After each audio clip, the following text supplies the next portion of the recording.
Les démonstrateurs de foire. Article 2, Ronan Levelli. Qui n'a pas été impressionné, sur une foire ou un marché, par le savoir-faire d'un camelot? Dans un article paru il y a 25 ans, dans Ethnologie française, Maurice Duval concluait à propos d'un vendeur de bijoux à une hypnose collective, conduisant de nombreuses personnes à donner de l'argent sans s'en apercevoir. À l'image de certaines personnalités politiques lors de discours publics, écrivait-il, les camelots parviennent à totalement captiver l'attention de leur assistance et sont capables, comme les premiers, provoquent des applaudissements, de déclencher les achats au moment où ils le souhaitent. Le jugement que portait M. Duval sur une telle activité était alors relativement critique. Dans un cas comme dans l'autre, il s'agit d'un viol psychologique où le sujet est télécommandé, du moins tel est le souhait de l'orateur. De plus, dans le cas du camelot, il s'agit également d'un vol puisque le client est comme hypnotisé et qu'il va donner, sans même en être conscient, la plupart du temps, une importante somme d'argent. C'était en 81, cet article de Duval. Cet article revient sur le savoir-faire des camelots en s'intéressant à un sous-ensemble d'entre eux, les démonstrateurs de produits ingénieux. Dans les foires expositions du type de la foire de Paris, sont vendus toute une série d'ustensiles domestiques destinés au bricolage, au jardinage, à la cuisine ou au ménage, des cutters universels, des pinces à crémaillère, des râpes à légumes, des balais absorbants, etc. Chaque démonstrateur dispose d'un stand d'une dizaine de mètres carrés pour exposer par la pratique les performances de son produit. La démonstration dure entre 10 et 25 minutes, une durée bien plus longue que ce que nécessiterait un simple exposé du fonctionnement du produit. Mon objectif est de décrire les enjeux qui sont associés à cette démonstration, les séquences qui la rythment et les techniques qui y sont mobilisées. Je n'exposerai dans le détail ni les caractéristiques des clients de la foire, ni le milieu des camelots. Je me limiterai à une description de ce qui se déroule lors de la démonstration. En s'inscrivant dans la perspective théorique de l'interactionnisme symbolique, Bloomer 1969, j'analyserai la démonstration comme un processus continu d'interprétation et de production de sens auquel participe le démonstrateur et son public. Même si les faits observés sont les mêmes, raisonner dans ce cadre théorique conduit à les appréhender d'une façon différente, de M. Duval. Parler comme il le fait d'hypnose et de manipulation suggère un schéma behavioriste qui ne me semble pas suffisamment laisser de place à la richesse des significations créées pendant leur vie et leur métier. Ah non, pardon, j'ai sauté. Laisser la place à la richesse des significations créées pendant l'interaction et aux opérations d'interprétation par lesquelles les agents évaluent la situation avant d'agir. Il ne s'agit pas de nier que les démonstrateurs soient parfois capables d'être les maîtres du jeu, Duval 1981, encore une fois, mais cette maîtrise n'est pas celle du marionnettiste envers ses marionnettes. La démonstration ne vise pas à émettre des stimuli efficacement dosés auxquels répondraient des réponses parfaitement prévisibles, c'est plutôt un moment pendant lequel les camelots mobilisent un ensemble de techniques afin d'essayer de contrôler les impressions qu'ils suggèrent. Au fil de cet article, nous verrons ainsi comment ces professionnels cherchent à maîtriser ou à transformer les significations attribuées au produit et à son prix, mais aussi à eux-mêmes, à la foire, à la démonstration et au public qui y assiste.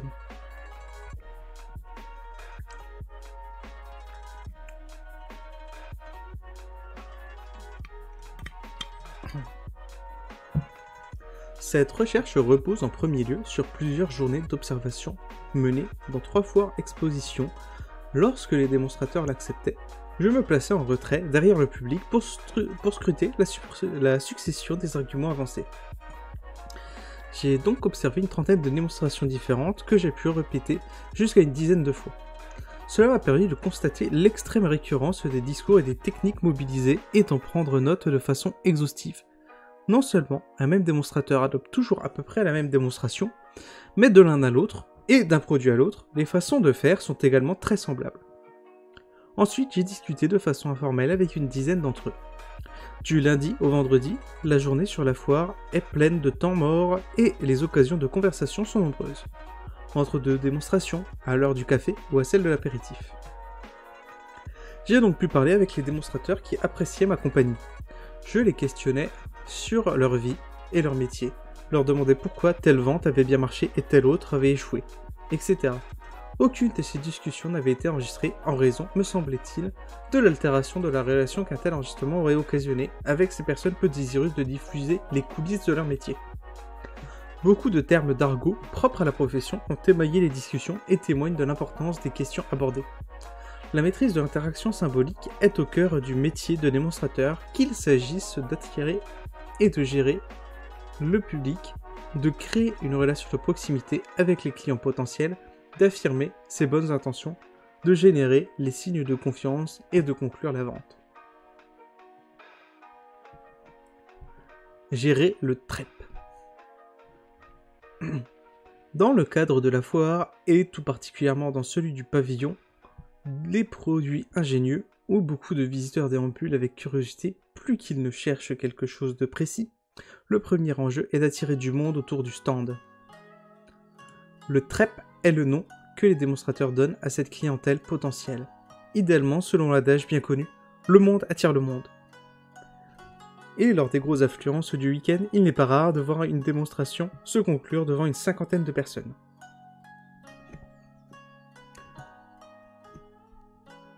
Pour réussir à entréper dans une telle proportion, il faut que la démonstration soit attrayante. Et nous le verrons, dans les sections suivantes, les démonstrateurs ne manquent pas d'énergie pour faire de leur démonstration un véritable spectacle.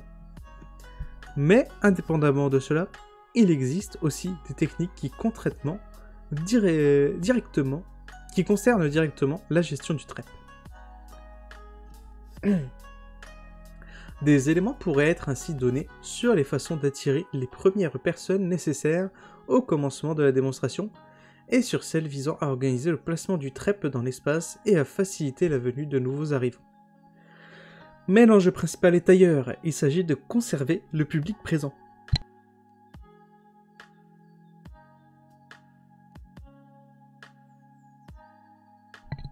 Contrairement à ce qui se passe dans une boutique, l'acheteur peut très facilement entrer et sortir de l'espace de vente, et il peut s'éclipser au beau milieu de l'explication du vendeur. Or, en suggérant aux passants et au public que la démonstration et le produit sont peu intéressants, les départs contredisent les significations que les démonstrateurs s'efforcent de construire. Pour les restreindre, ces derniers vont d'abord continuellement donner l'impression qu'ils en ont presque fini. « Donnez-moi encore 3 minutes !» demande par exemple le vendeur d'une règle à tapisser, alors qu'il en a en réalité pour un bon quart d'heure. Un autre promet au bout de 5 minutes d'annoncer le prix de ses balais absorbants, alors qu'il sait très bien que sa démonstration en dure 25. Les 25 minutes suivantes seront alors jalonnées de phrases comme « Mais avant ça, j'ai encore mieux à vous proposer, si vous m'accordez encore un petit moment ». Beaucoup de démonstrateurs pointent également du doigt et critiquent avec rudesse ceux qui osent partir avant la fin, surtout si leur départ a été vu de tous. Lors de la présentation des balais absorbants, le démonstrateur brandit ainsi la vieille serpillière que son produit est censé remplacer avantageusement et adresse aux partants « Bon courage, continuez à faire comme il y avait 20 ans !» Dans un registre proche, d'autres disent « Après, il ne faut pas venir vous plaindre si vous ne savez pas vous en servir !» Par ces admonestations, les démonstrateurs essayent de dissuader les clients les plus timides de s'en aller. Surtout, ils réaffirment la valeur de leurs produits et ils portent le discrédit sur les personnes qui ont montré leur scepticisme en quittant la démonstration, et en un mot, ils cherchent à reprendre le contrôle de la production de signification.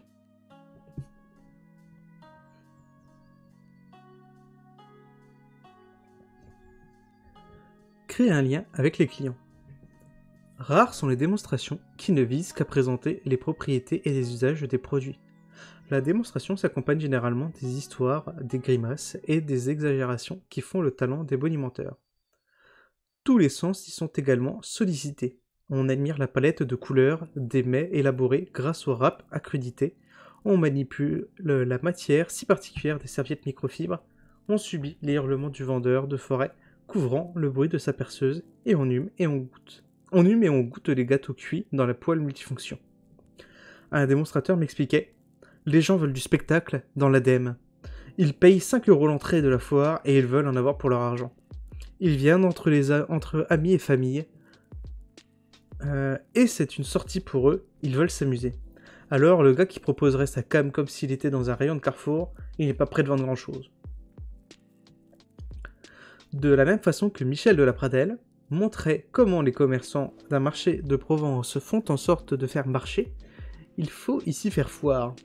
De grands panneaux annonçant le stand du balai sorcier, ou celui des lacets magiques, ne sont alors en rien source de méfiance ou de ridicule, mais participent à l'ambiance que chacun est en droit d'attendre quand il entre dans le pavillon des produits ingénieux. Les boniments ne vivent cependant pas qu'à amuser le public, et qu'à se conformer au folklore de la foire. Commentant l'ADEME, qu'il venait de faire un exposant de produits ménagers biologiques m'expliquait. Ce que cherche le démonstrateur, c'est créer un lien avec le client. Alors que pour certains, ce sera un lien émotionnel. Tu vois, moi je leur parle des trucs et astuces de Pépé et de Mémé, de leur grand-mère qui étendait son linge dans le pré, profitant des bienfaits de la photosynthèse qui, l'herbe absorbant le gaz carbonique et rejetant l'oxygène, permettait de conserver la blancheur du linge qu'on se transmettait comme trousseau de génération en génération. Il récite le texte de sa démonstration. Tout ça leur remémore leur jeunesse, surtout, tu as dû t'en rendre compte, la clientèle ici n'est pas très jeune. Ou alors, dans la région, je leur parle de cette saleté de prestige. Je leur dis comment j'ai utilisé mes produits pour aller nettoyer les plages de la côte avec mes grandes bottes qui me montaient jusqu'au buste.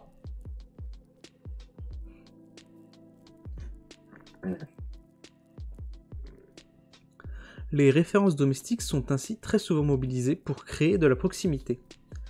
Quand j'étais gamin, j'ai vu des centaines de fois ma mère faire de petits boudins avec la serpillière, parce que le frigo avait dégivré ou que la machine à laver avait encore débordé. Ensuite, avec mes frères et sœurs, on rigolait bien parce qu'on pouvait la suivre à la trace grâce à la serpillière qui goûtait. Par cette histoire largement constituée, je l'ai entendue à l'identique dans la bouche de différents vendeurs. Le démonstrateur suggère une communauté d'expérience. Il en est de même lorsque ce discours remémore les petites misères du quotidien, dont chacun sourira en admettant que c'est un peu comme cela que ça se passe chez lui. Le mari qui confond la salle de bain et la piscine municipale préférait attendre que le coin sous le meuble vienne à nous plutôt que de se baisser pour bien balayer jusqu'au fond. Les blagues sont également une bonne façon de créer un lien avec le public. Sur ce point, les thèmes abordés sont toujours à peu près les mêmes. La vie de couple et les travers des politiciens y occupent une grande place.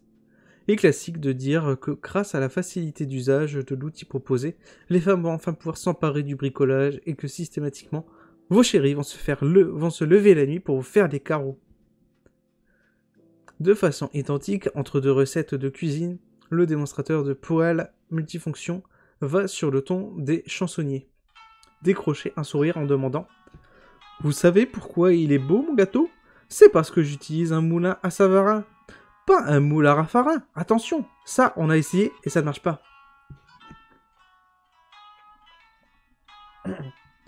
À côté de ces blagues qui suggèrent à chacun qu'à la foire, on est là pour rigoler, les démonstrateurs donnent énormément de petits conseils.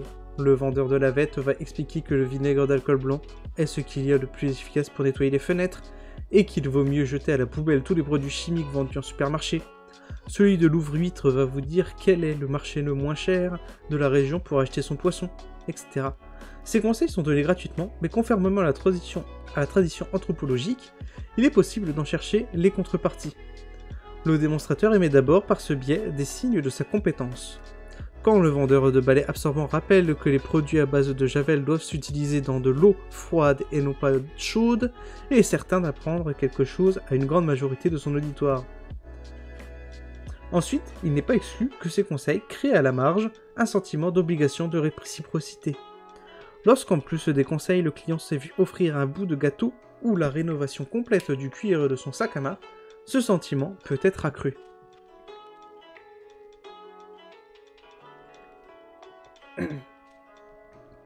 Affirmer ses bonnes intentions.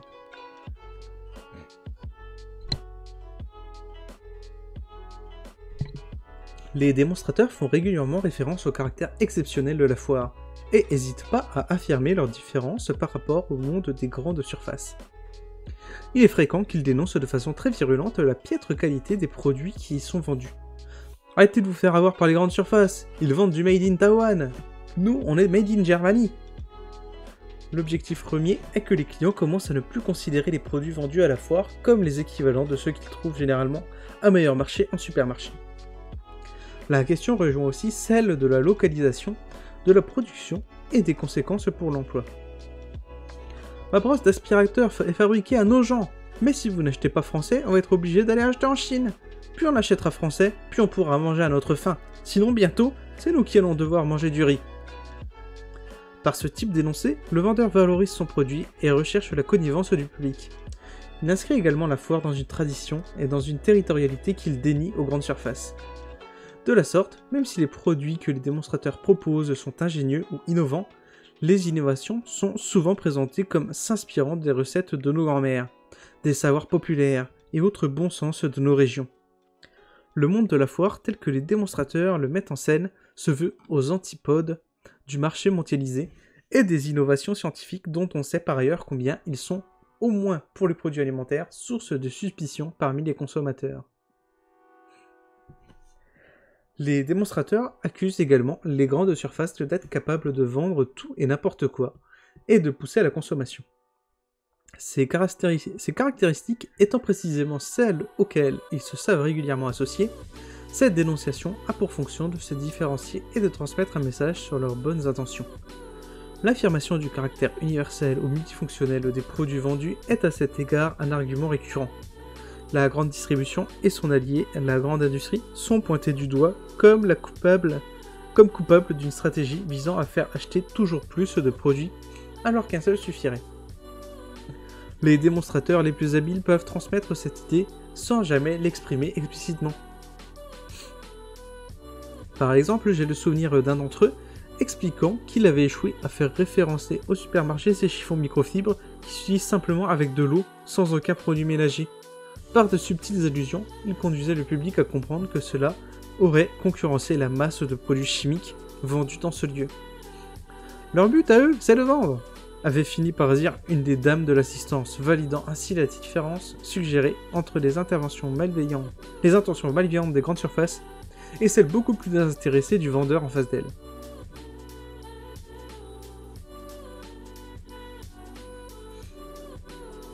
Toute une série de signaux peuvent renforcer cette présentation de soi comme une personne cherchant, à travers la vente, à autre chose que l'enrichissement personnel.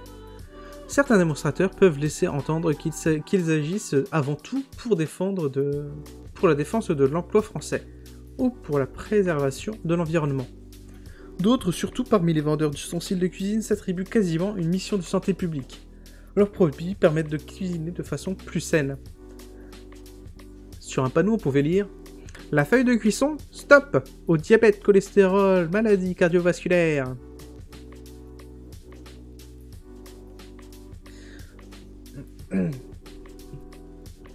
Donc, leurs produits permettent de cuisiner de façon plus saine, d'avoir une alimentation plus variée.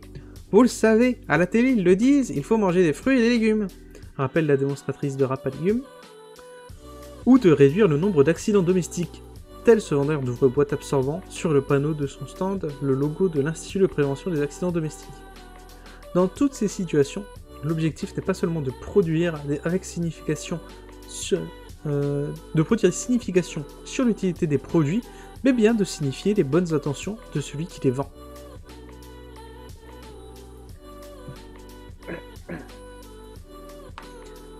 Produire des signes de confiance. Au sein des camelots, il est utile de distinguer le démonstrateur du posticheur. Les posticheurs qui vendent des lots de chaussettes, de vaisselle ou de parfums s'appuient sur les mêmes techniques d'entrépage et de création de liens que les démonstrateurs. Mais comme un démonstrateur me l'a expliqué, leurs produits ne permettent pas d'œdème. Ils vont quand même faire une sorte d'œdème, mais sur du vent. A l'inverse, le démonstrateur s'appuie sur le produit pour en présenter toutes les fonctionnalités. Le spectacle tient alors autant à la faconde du vendeur qu'à l'exposition des propriétés parfois quasi miraculeuses de l'objet. Par exemple, pour montrer le pouvoir absorbant de son balai, le démonstrateur va le gorger d'eau et l'agiter au-dessus du public sans qu'aucune goutte ne tombe. Cette présentation du produit peut être décrite comme une opération de construction de confiance. Les travaux en sciences économiques ont bien montré les conséquences d'un état d'incertitude sur la qualité du produit combiné à une hypothèse de comportement intéressé et rationnel. Chacun sachant que l'autre a intérêt à le tromper, l'engagement dans l'échange de marchands devient extrêmement problématique. Faire confiance sur le marché équivaut à un pari. S'accepter de s'en remettre à autrui sans être certain qu'il agira conformément à notre intérêt. La question posée par la théorie s'avère particulièrement en phase avec la situation des démonstrateurs de produits ingénieux. D'une part, ces vendeurs ne sont guère exempts de suspicion. Autant le bonimenteur est apprécié pour le spectacle qu'il propose, autant ce bonimenteur est rapidement accusé de mentir et d'être capable de vendre n'importe quoi à n'importe qui. Surtout les acheteurs évaluent très mal les caractéristiques des produits proposés. Même après la démonstration, nombre de questions demeurent. Le produit est-il de bonne qualité? Est-il aussi facile à utiliser que le prétend le démonstrateur? En aurais-je vraiment usage? Etc. Un objectif de la démonstration est de rassurer sur toutes ces questions. Les démonstrateurs s'appuient sur leur expérience pour anticiper les remarques, les critiques ou les interrogations du public, et y répondre avant qu'elles ne soient ouvertement posées. Par exemple, le vendeur d'un hachoir manuel reconnaîtra rapidement que chacun d'entre nous possède déjà un robot électrique, mais il expliquera immédiatement en quoi son produit reste indispensable dans certaines situations et en quoi il offre un meilleur résultat que les robots. De même, celui du sous-de-sac admettra que ce type de gadget finit souvent au fond d'un tiroir avant d'insister sur le fait que celui-ci est aimanté et qu'en le reposant sur la porte de son réfrigérateur, chacun est sûr de l'avoir toujours sous la main et de l'utiliser quotidiennement. Les démonstrateurs émettent également des signes pour montrer qu'ils sont eux-mêmes dignes de confiance. La mise en avant de ces bonnes intentions va dans le sens, mais des preuves plus tangibles doivent être aussi transmises. En reprenant la typologie établie par Lynn Zucker, il est possible de distinguer 3 modes de production de la confiance. Beaucoup de démonstrateurs signalent qu'ils viennent à la foire depuis de très nombreuses années, et que s'ils ne vendaient pas de bons produits, cela ferait longtemps qu'ils ne seraient plus là. Process-based trust. D'autres manifestent sur leur appartenance à la communauté locale. Sur les bidons, il y a mon adresse. C'est à la boule. Vous voyez, je suis de la région. Characteristic based trust. Enfin, certains affichent des copies de diplômes du concours Lépine ou des photos de leur participation à telle ou telle émission de téléachat. Institutionally based trust.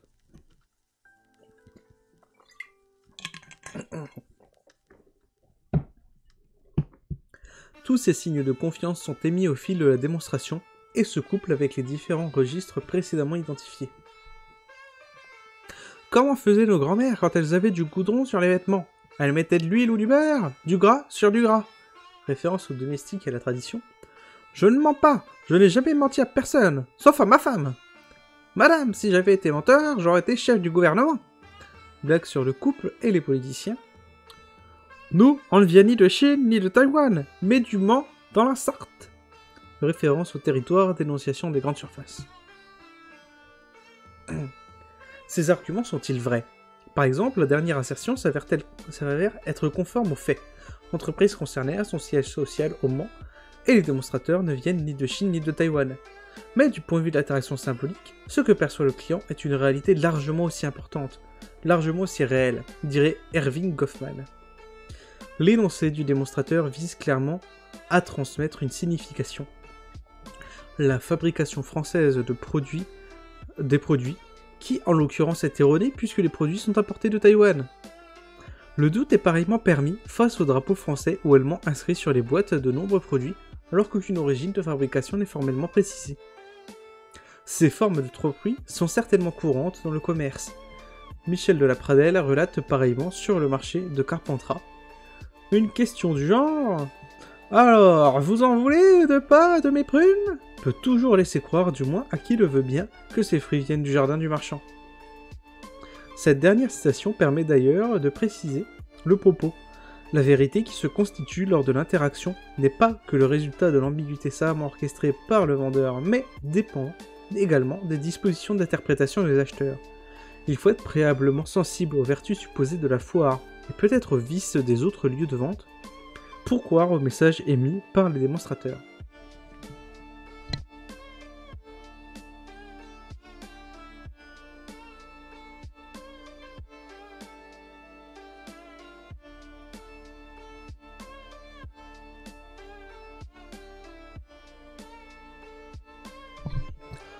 porter le coup de casque et trouver un baron. En comparaison de biens équivalents vendus en grande surface, les objets vendus dans les foires sont relativement onéreux. Cela n'empêche pas les démonstrateurs d'énoncer que les foires expositions, c'est quand même fait pour faire des affaires, et de présenter leur offre comme particulièrement avantageuse. L'annonce du prix, ce que les démonstrateurs nomment le coup de casque, est à cet égard un moment crucial. Pour donner le sentiment d'un prix intéressant, plusieurs techniques sont utilisées. Sur ce point, les savoir-faire des démonstrateurs de foire ne sont d'ailleurs pas spécifiques. Il est possible d'en trouver de similaires à la lecture d'un ouvrage de formation destiné aux agents commerciaux. Comme dans d'autres lieux, la présentation du prix passe d'abord par des tentatives de modification des cadres mentaux de comptabilité en fonction desquels les agents évaluent le prix. Par exemple, pour relativiser le prix élevé d'un oreiller ergonomique, le démonstrateur peut mettre en avant le prix minime d'un tel achat, une fois rapporté au nombre de nuits d'utilisation. De même, le démonstrateur de balai absorbant s'adressant aux femmes de l'assistance compare le prix de son produit avec celui d'autres biens plus coûteux, dont l'utilité serait plus contestable. Monsieur, il a le droit d'acheter une perceuse à 1500 balles pour faire 3 trous dans l'année, ça fait 500 balles le trou. L'annonce du prix peut enfin se coupler à l'annonce d'une série de cadeaux censés considérablement augmenter la valeur marchande du lot ainsi constitué.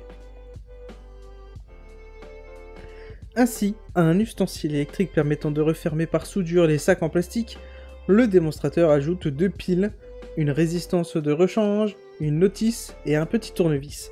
Tout cela se fait rapidement, la liste des biens est martelée et les prix aussitôt additionnés sont divisés pour faire apparaître une ristourne considérable. Dans ces conditions, le client perd progressivement pied et ne peut plus réellement exercer de calcul. En outre, il n'est plus dans une situation de marchandage, puisque le vendeur a en quelque sorte déjà marchandé pour lui. Le second enjeu associé au coup de casque est d'en maîtriser le moment. Une règle d'or du métier est que l'annonce du prix doit conclure démonstration.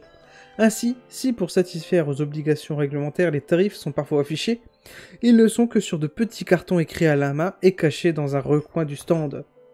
De même, lorsqu'un client interrompt la démonstration pour demander le prix, il se voit asséner un refus sec et définitif. Un premier démonstrateur dira « Monsieur, vous achetez un prix ou vous achetez un produit? Ici on vend des produits, pas des prix !» Un second demandera « Vous êtes pressé ?» et en cas de réponse positive, dira au revoir à l'impatient en lui expliquant qu'il ne faut pas acheter un produit quand on ne sait pas s'en servir. Ces tours de vis permettent de n'annoncer les tarifs qu'une fois l'argumentaire terminé et d'éviter que les clients n'y réfléchissent trop longtemps. La décision d'achat doit succéder immédiatement au coup de casque. Maîtriser le moment du coup de casque permet également aux démonstrateurs travaillant à l'ancienne de ne pas annoncer le prix tant qu'ils ne pensent pas avoir en face à eux des clients intéressés. Les démonstrateurs peuvent faire durer leur présentation et même la recommencer sans avoir annoncé le prix parce qu'ils pensent ne pas avoir de baron dans leur auditoire. Le baron est généralement défini comme le complice du démonstrateur. Les démonstrateurs avec qui j'en ai discuté parlent plus généralement du baron comme celui qui va déclencher l'achat des autres clients. Un baron, m'ont-ils expliqué, peut simplement être un client qui se promène dans la foire avec le produit qu'il vient d'acheter. Lors de la démonstration, trouver le baron consiste donc à reconnaître le client intéressé, celui qui va acheter le produit, et confirmer aux yeux des autres les significations construites pendant l'ADN. Inversement, se tromper d'interlocuteur et essuyer un premier refus, c'est créer le doute sur le produit et sur le démonstrateur, et c'est suggérer à chacun que les autres clients ne sont pas convaincus. Une telle erreur conduit quasi immanquablement à ne rien vendre, à faire un travers, à faire un zéro. Pour trouver un baron, les démonstrateurs cherchent à déceler les signes émis par le public. Des hochements de tête à la sortie d'un carnet de chèques, etc. Beaucoup m'ont expliqué que lorsque les pieds d'un spectateur commencent à s'orienter vers l'extérieur du stand, cela signifie que ce dernier n'est pas intéressé, et qu'il vaut mieux se rabattre sur quelqu'un d'autre. D'autres démonstrateurs ont des techniques plus directes. Avant d'annoncer le prix, je voudrais quand même savoir à qui j'ai affaire. Est-ce qu'il y a quelqu'un qui serait peut-être, je dis bien peut-être intéressé par un lot et qui voudrait bénéficier d'un dernier cadeau ? Demande un d'entre eux. Après le coup de casque, il peut alors se tourner vers ceux qui avaient levé le doigt et leur placer entre les mains, sans plus de questions, le cadeau supplémentaire associé à leur décision d'achat. Dans toutes les démonstrations auxquelles j'ai assisté, aucune personne qui s'était dite intéressée n'a refusé l'achat. Enfin, une dernière technique consiste à demander à un collègue de venir baronner, de venir combler le vide qui pourrait s'instaurer entre le coup de casque et la première vente. Cette technique est connue du grand public. Pour ma part, je ne l'ai observée que sur un seul stand et un seul après-midi. Et beaucoup m'ont dit qu'elle n'était plus guère pratiquée. Des professionnels de l'interaction symbolique. Les idées défendues par l'interactionnisme symbolique que peuvent être simples, mais les appliquer... Les idées défendues par l'interactionnisme symbolique peuvent être simples, mais les appliquer de façon systématique à une situation précise permet de dire beaucoup. Dans cet article, j'ai privilégié une présentation autour des séquences et des enjeux qui ponctuent la démonstration. Il aurait été possible de montrer chose par chose, pour reprendre les termes de Herbert Blumer, combien les significations sont parties construites lors de l'interaction. C'est évidemment le cas pour les produits vendus et pour les démonstrateurs. Les jugements portés sur l'utilité du produit et sur les intentions du camelot ne sont pas figés une fois pour toutes et la démonstration vise à influencer ces deux points. J'ai aussi fait le constat d'une telle construction symbolique pour la foire et pour la démonstration en elle-même. Il s'agit alors de véhiculer l'image d'un lieu convivial et propice aux bonnes affaires, tout en tenant compte des impondérables de l'exercice, comme la longue durée de la démonstration et les départs du public. Le public, précisément, est sujet de la construction symbolique. Par la gestion du trep et des barons, le démonstrateur doit transmettre à chacun dans l'assistance l'impression que les autres sont intéressés ou convaincus. Cette étude confirme également l'importance des techniques de présentation du prix. Un prix n'a pas de valeur intrinsèque. Il n'est pas évalué indépendamment du contexte dans lequel il est présenté. Enfin, sans entrer dans les débats de fond qu'une telle assertion pose, il me semble possible de dire que les membres du public ont une image d'eux-mêmes qui peut évoluer lors de la démonstration. C'est par exemple le cas dès lors qu'une personne finit par se percevoir comme utilisateur du produit présenté, alors qu'au départ elle s'identifiait comme étrangère aux tâches de cuisine ou de bricolage, lui étant associé. Certes, tout ne se joue pas dans l'interaction. D'une part, l'engagement dans l'échange est conditionné par nombre d'équipements et d'institutions qui dépassent le moment de l'échange marchand. D'autre part, la décision d'achat dépend bien entendu des dispositions que les consommateurs ont acquises tout au long de leur vie. Et même si nous ne l'avons pas systématiquement signalé, il n'est pas sans importance que la population qui visite les fortes expositions est plus âgée et plus issue de milieux populaires que ne l'est la moyenne des Français. Tout ceci n'empêche pas que l'ordre de l'interaction est une réalité qui mérite d'être étudiée de façon spécifique. C'est un objet d'étude sociologique en tant que tel, et les comportements des uns et des autres se déterminent aussi dans l'interaction. Pour le dire autrement, l'étude des techniques de production de signification mobilisées par les démonstrateurs ne suffit pas à comprendre pourquoi tel visiteur de la foire s'arrête et achète, et pourquoi tel autre ne le fait pas. Mais si une telle étude est insuffisante, elle n'en demeure pas moins nécessaire, tant la maîtrise de la démonstration est déterminante. Pour un même bien, face à un même public, et dans un même contexte institutionnel, certains démonstrateurs expérimentés sont capables de multiplier les ventes quand d'autres arrivent à peine à interrompre les passants dans leur déambulation. Ce constat que j'ai fait à chaque fois qu'un démonstrateur revenait sur son stand après l'avoir confié pendant 1 heure ou 2 à son assistant débutant confirme le caractère décisif de ce qui se passe lors de la démonstration. Lors d'une de mes premières journées d'observation, j'avais été surpris de voir un démonstrateur s'arrêter en plein milieu de sa dème. Le questionnant sur les raisons de cette interruption, il m'avait fait une curieuse réponse. « Je refuse de faire une dème devant un barbu. » Voyant que je ne le croyais pas, il avait interpellé un collègue qui m'avait confirmé que cette superstition était largement partagée dans le métier.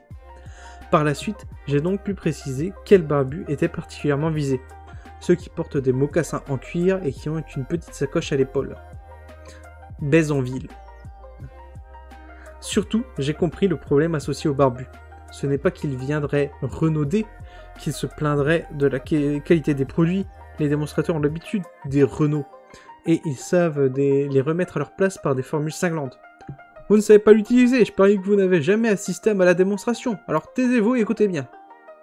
Le problème associé aux barbus est qu'ils manifesteraient plus que les autres leur scepticisme et que, surtout, ils poseraient constituellement des questions et insisteraient pour que les démonstrateurs y répondent point par point.